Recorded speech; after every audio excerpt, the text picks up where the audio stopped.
Mi nombre es Laura Paula Corsi y voy a desarrollar la actividad número 6 de Derecho Tributario 2. En primera instancia, se solicita un cuadro sinóptico en donde se determinen las sanciones que están en el Estatuto Tributario. Dentro de la primera se encuentra la extemporaneidad, que es el artículo 641 del Estatuto Tributario. Es cuando se presenta una declaración tributaria en forma extemporánea, o sea, fuera de tiempo establecido, y se debe liquidar y pagar una sanción por cada mes o fracción de este que sea el retardo. La sanción es del 5% del total del impuesto y se hace sin exceder el 100% de este. Hay tres aclaraciones en este.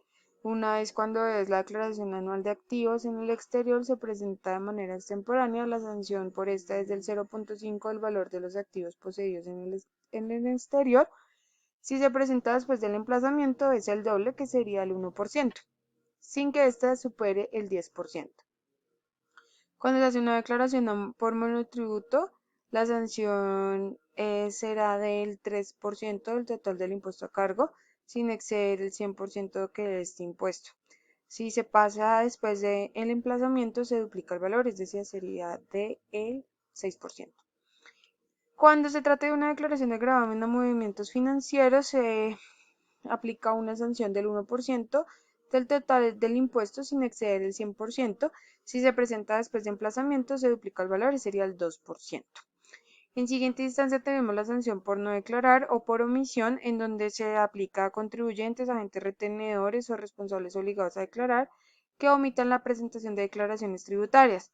En este caso se hace referente a la declaración del impuesto de renta y complementarios, es el 20% de las consignaciones bancarias o de los ingresos brutos de la última declaración, el que sea más alto.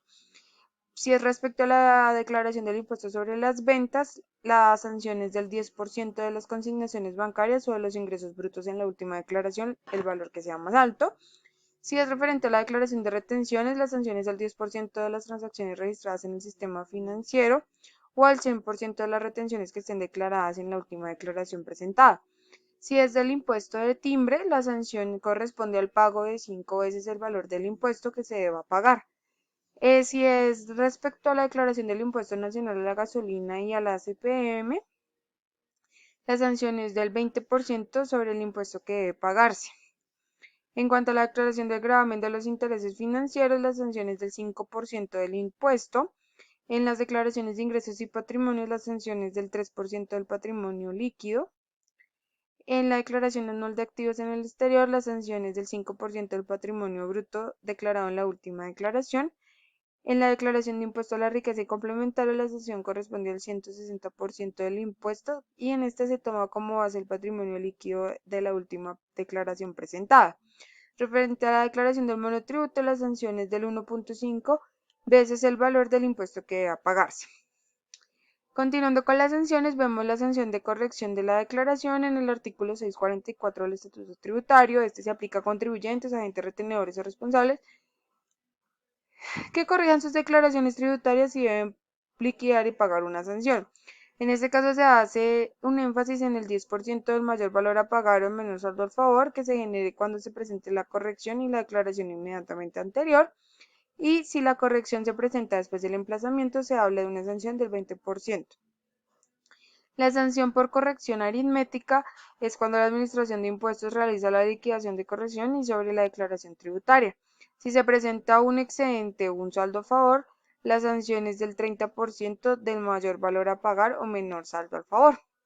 En cuanto a la sanción por inexactitud del artículo 647 del Estatuto Tributario, vemos que la inexactitud sancionable en las declaraciones tributarias es por menor impuesto o por saldo a pagar o por mayor saldo a favor del contribuyente.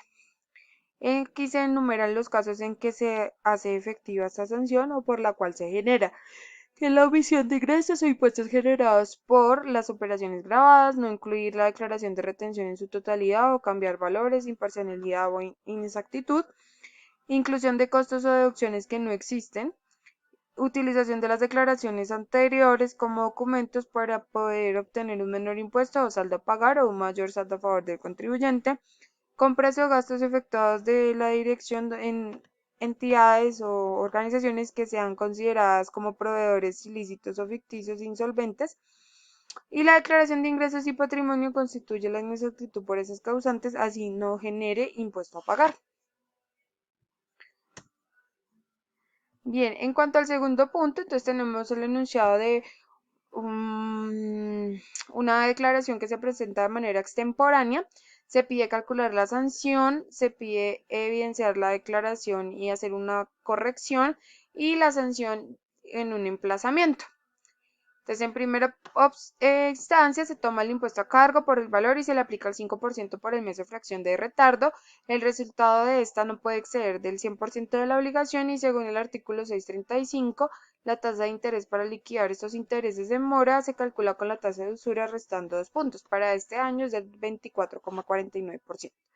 Entonces, bien, en primera instancia evidenciamos el cuadro de la sanción por extemporaneidad, donde vemos la fecha de la declaración de vencimiento, la fecha de presentación, el impuesto a cargo que es de 4.300.000, el valor de la VT que es de 38.004 pesos, la sanción mínima que está determinada en 380.000, los meses de retardo que son 16 y la subtotal de la sanción quedaría 3.440.000. En el siguiente cuadro tenemos los intereses de mora, por lo cuanto tenemos que nos da un total de 1.328.000.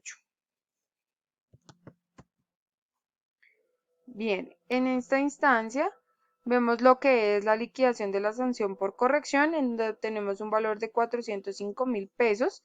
Se considera el 5% del mayor valor a pagar y el nuevo saldo a pagar es de 4.750.000 pesos. Bien, en cuanto a la sanción por extemporaneidad después de emplazamiento, vemos que se considera el impuesto a cargo según la declaración correspondiente y la sanción es el 10% por cada mes, lo que nos daría 6.880.000 pesos. En cuanto al tercer punto, vemos que es una persona asalariada, contribuyente, no obligado a llevar contabilidad y tiene la siguiente declaración de renta. Para esto se plantea que debemos determinar el patrimonio fiscal y realizar la depuración de la base gravable. Entonces, en primera instancia hacemos el análisis del patrimonio, donde tenemos el patrimonio bruto, que es considerado los activos y demás que tenga la persona, sus posesiones, que dan un total de 547.500.000 pesos. En cuanto a las deudas, tenemos pues lo que serían los pasivos, el banco, la tarjeta de crédito y un pagaré de cuentas por pagar de 18.500.000, y para obtener el patrimonio líquido total, tenemos el total patrimonio bruto menos las deudas o deducciones, que sería 529 millones de pesos.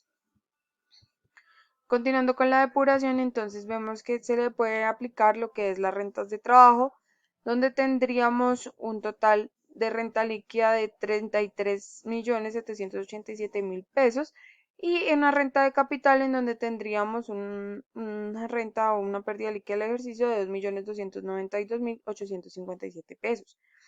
En cuanto a esto, tenemos la renta líquida agravable para el ejercicio que sería 42.196.000 pesos. Bien, en cuanto al cálculo del impuesto, vemos que se hace la deducción de las retenciones practicadas en el año y se evidencia un saldo a favor. Entonces tenemos lo que es del correspondiente a pensiones de 498.000, el impuesto a cargo que sería este, y las retenciones del año agravable a declarar que sería 1.934.000, por lo que se tendría un saldo a favor de 1.436.000. Muchas gracias.